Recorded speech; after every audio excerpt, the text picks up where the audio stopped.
Welcome back, brothers and sisters. I am Braden, and this amazingly beautiful beacon of Second Amendment truth over here is Tim. And thank you so much for joining the Second Legacy today. Now, what we've got today is a way to send you into your weekend right. This is an amazing opportunity to bring some great news for your Friday. So make sure you watch this video because you are going to love where it's going, because it turns out that we've actually passed as a nation more pro-gun bills than anti-gun bills. You wouldn't believe it unless you saw it on the Second Legacy, and everything will be linked in the description box below if you want to see it. And make sure you hit that subscribe button, like the video, and make sure you turn that notification bell on so we can spread this freedom nationwide, and we'd love to have you along the party as we grow. We're going to say a quick word from our sponsor, Bullet Safe, and then we are going to hit it. Now, the vest you're seeing me wear is from Bullet Safe, and they've sponsored these videos.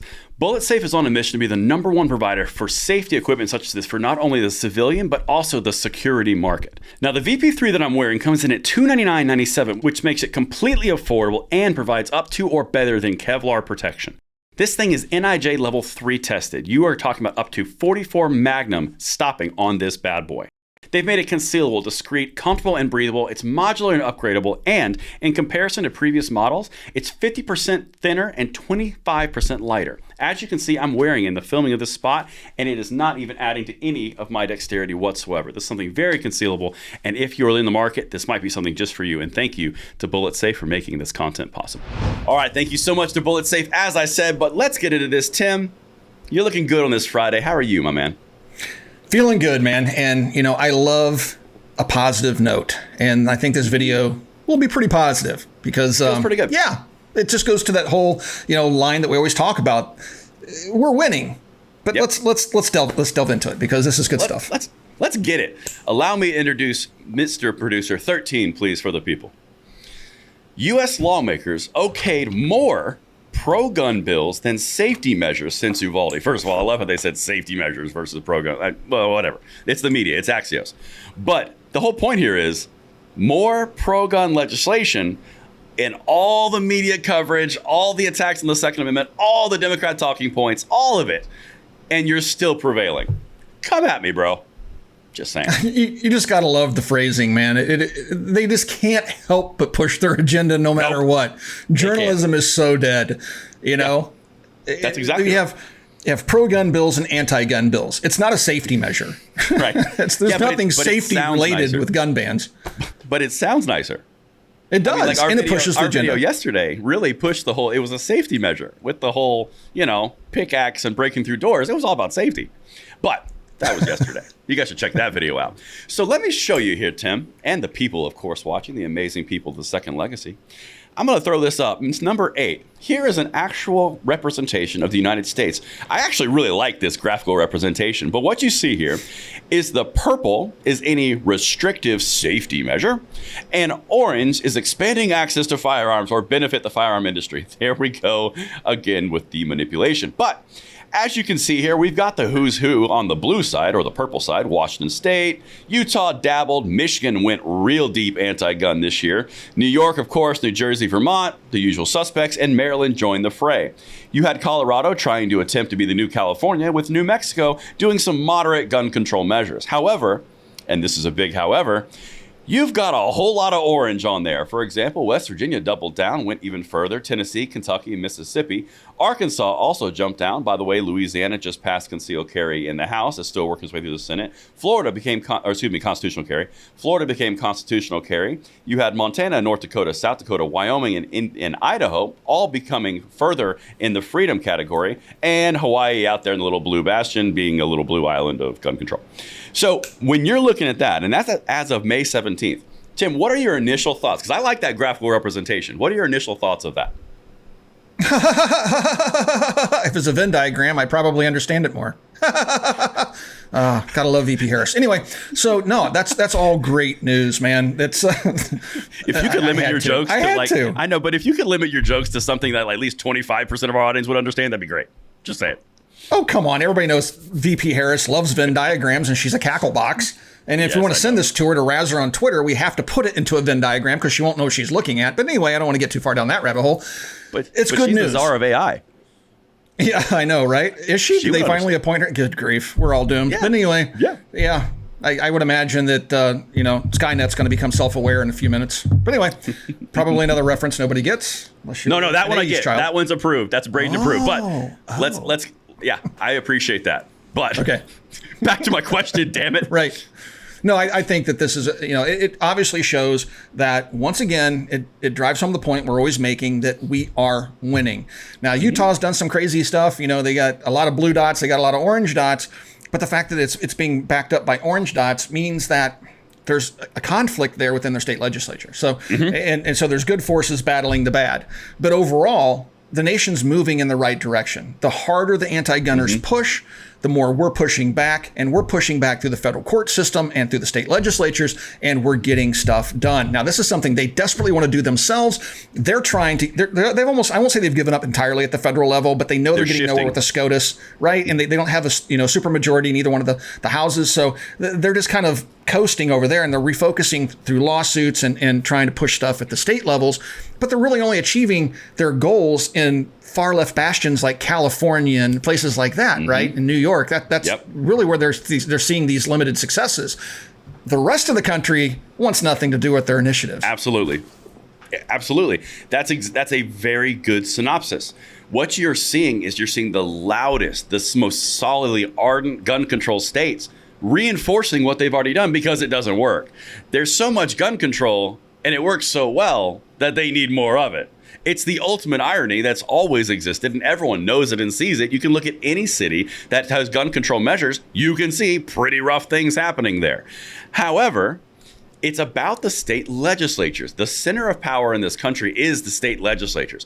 Everyone likes to focus on the federal, but with the federal tied up and locked up as it is, you're looking at state legislatures, and newsflash to everyone watching, the Republicans and pro-gun forces control a lot more of the state legislatures than the left does. There's only 10 states that have AR bans. I think the worst thing that we've got that's encroaching, I think it's 21 states now is the number. It's either 21 or 22 that have red flag laws. We're working on it. But that's the closest that they're getting. So could you throw up number 9, Mr. Producer? I'm going to kind of provide a little bit more detail here. State legislators around the country have passed more laws expanding gun access than they have measures on gun control in the year since the Uvalde. That's a terrible situation, you know all about it. According to Axios analysis of data provided by the Giffords Center. That's the thing, and that's the reason that I put this in here. The Giffords Center own data is saying this. This is not coming from the NRA. This is not coming from GOA, FPC, any of those groups. This is coming from Giffords.org. That's a big deal. Yeah, they're just panicking. They're trying to motivate their base. Like, look, we're not winning. We got to do something about this type of thing, right? Yep. And I love that they, in the title of this article, they were like gun safety measures and gun rights, which we talked about. But then down in the details, like, yeah, it's gun rights versus gun control. I'm like, oh, amazing how that came out. Whoops. A moment of clarity. Oh, weird. Down there in the bottom, you had to read. Bizarre. Funny how that works. It's so odd. But I've got some more numbers for you, Tim, because I know how you like numbers and you know how I like to bring receipts. Mr. Producer, if we do number 10, look at you, already did it. More than 1,700 gun-related bills have been introduced in state legislators since Uvalde, and 93 of them were signed into law. That's actually a shockingly high percentage of success rate. Of those, 56% expanded access to firearms or benefited the firearms industry by allowing manufacture in the state or protecting them from liability lawsuits, a huge thing we're focusing on. Arkansas passed 7 such laws, the most of any state, and about 44% of bills passed restricted access to firearms or supported potential victims in gun-related cases. Washington passed 8. So Washington on the far left, Arkansas on the far right. But those data points are massive. I mean, like, if you're talking about 93 out of 1,700, that's actually shockingly a large amount of bills that passed on that topic in 1 year.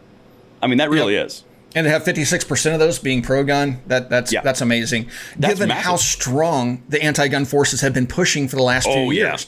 I mean, they're all in on this stuff. And yet they're still not seeing the success that they want. The only places they're seeing those successes are in these already heavily restricted areas anyway that already buy into this nonsensical belief that gun control is going to stop criminals.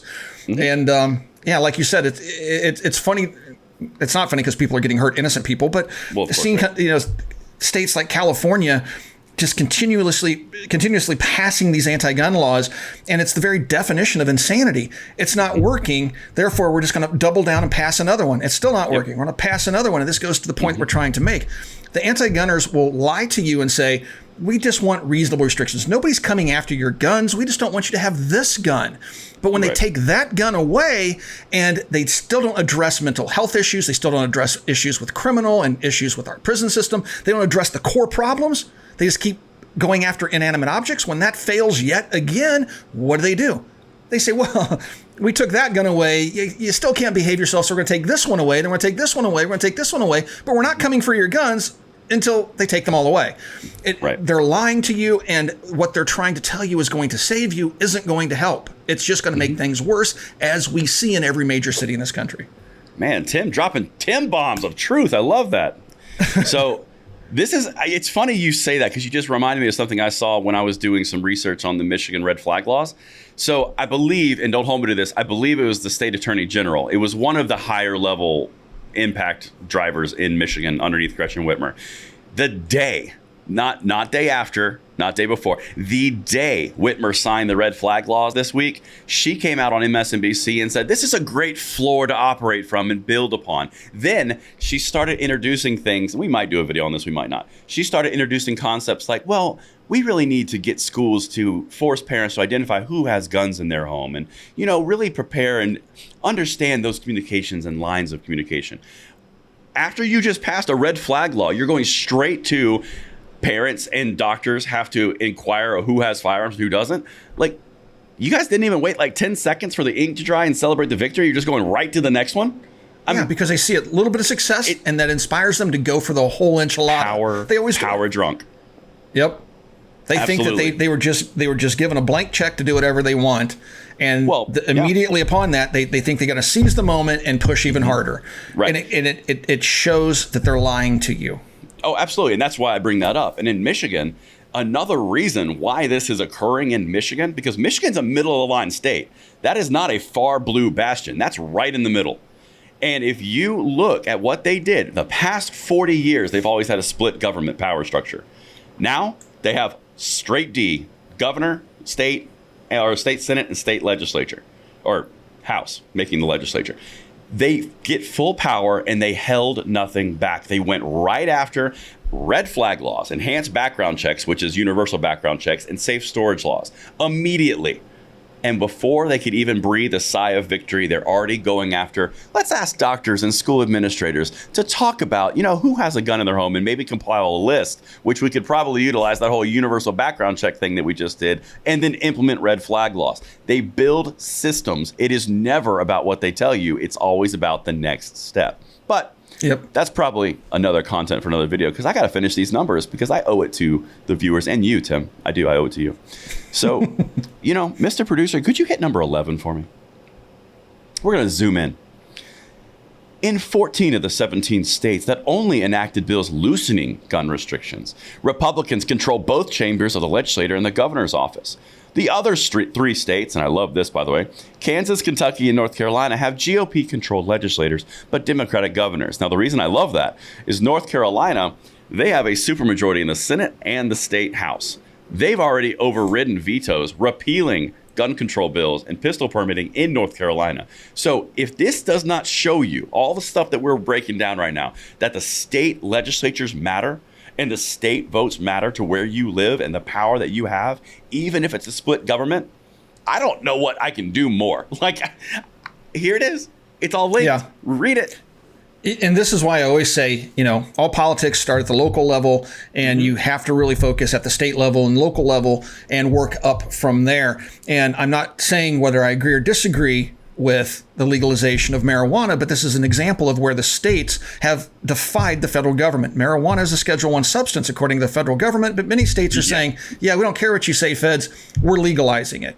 And so the same thing will happen with firearms. The feds can do what they want, but your states can protect you. Your local sheriff, everybody can protect you from the feds if you elect the right people. And that's why you have to be so focused on local elections and also federal elections. People just tend to focus on federal, and they don't even know who their local representatives are. That needs to change, and we need to work to change that within the 2A community. Well, what's so interesting about what you just broached is something that we've seen this prior year. And here's more evidence. I love when these conversations just organically go like this. So when you look at the legislature and you look at everything that we're talking about from a standpoint of local elections mattering, you've got a SAPA movement that was inspired for the Second Amendment protection area in an entire state. And then that was inspired from immigration sanctuary cities. So they're two totally different topics, but it's the same principle. This state doesn't have to reside by federal law. So then the SAPA comes around, which protects the Second Amendment zone, and it gets sued by the DOJ and Merrick Garland. Well, if it gets sued because a state is not enforcing federal law, then what does that mean about the sanctuary cities? All of this stuff is interspliced. This is not just the Second Amendment. This is not just red flag laws. This is freedom of speech. This is all your other amendment protections, your due process. All of this is tied together, and it's so massive to understand that this is a huge web of what we are part of, not just a little tiny strand. I think that's a really important piece. And the last thing I want to show you, Tim, because this is near and dear to my heart, Mr. Producer, number 12. This is a zoom out. So this is what happened according to the Axios article. And I love this because this is, again, pointing back to state legislatures. The Axios review found that some bills aimed at protecting gun access that passed were so-called financial privacy bills. This is key. Those measures made it harder to track gun sales by barring merchants from using gun-specific codes in credit card billing. We fought about that for about 8 months, and then we won. Other successful bills from highly rated NRA legislators prevented government entities from doing business with businesses that boycott the firearms industry. We saw that in multiple states. They aren't even taking part in municipal bond offerings. Texas, Louisiana, lots of states are doing that against anti-gun banks. And other bills also made state government funds divest of any ESG funds, which ESG is a whole different ball of wax. Basically, it means do your lefty stuff or you don't get ESG score. Well, you can't do that in state level. But this is all pointing back to what Tim just said. This is evidence you are winning by enacting the right people in the state level. Don't buy the line that the Democrats are winning and Gen Z is going to take the country to the far left when you got TikTok boys over here screaming about all the Democratic talking points. You are making a difference, and that's what I've got. And just keep in mind, a recent poll found that 64% of Gen Zers would gladly trade their right to vote to maintain access to TikTok. So that's inspiring. That's what we have to look forward to. If you're a parent, please try to teach your kids something about freedom. Please, parent. Please. Oh my goodness. TikTok is life, Tim. TikTok is life. But anyway, guys, thank you for watching. If you enjoyed this video, please like, share, and subscribe. If you'd like to be part of our call-in show where you can ask questions or just make a statement, we can have a conversation around whatever two-way issue you would like to talk about. Please fill out that link in the video description below. It'll take you to a Google Doc, and we'll get you called. We'll get you on the show. We'll have that great conversation. Thank you for watching, and we'll talk to you guys soon.